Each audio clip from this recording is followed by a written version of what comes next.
আরও একটা mini blog নিয়ে চলে এসেছি শ্রুতি লিজেন্ডস ফ্যামিলিদের সাথে। বেসিক্যালি বলতে গেলে যখনই আমাদের কলকাতার বাইরের প্রোগ্রাম আসে তখন আমাদের মাথায় এই জিনিসটাই ঘোরে, এটা প্রোগ্রাম নয়, এটা একটা লং ট্রিপ যেখানে আমরা প্রত্যেকে 24 আওয়ার্সেরও বেশি একসাথে থাকবো, সেটা ট্রেন থেকে শুরু করে একদম প্রোগ্রাম থেকে বাড়ি ফেরা অবধি। আর ওই কারণে বাইরে প্রোগ্রাম আসলে আমরা প্রচণ্ড পরিমাণে এক্সাইটেড হয়ে যাই। সত্যি কথা বলতে খুব খুব খুব বেশি এনজয় করি এদের সকলের সাথে। আমার মন সত্যি ভালো হয়ে যায় এদের সাথে থাকলে।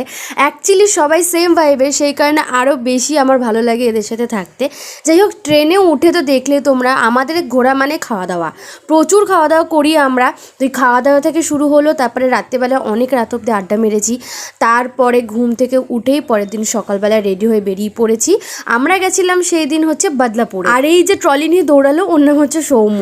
মানে তোমরা দেখলে বুঝতেই পারবে আমরা প্রত্যেকে এক একটা নমুনা। ট্রেন থেকে নামার সাথে সাথে আমাদের জন্য গাড়ি পাঠিয়ে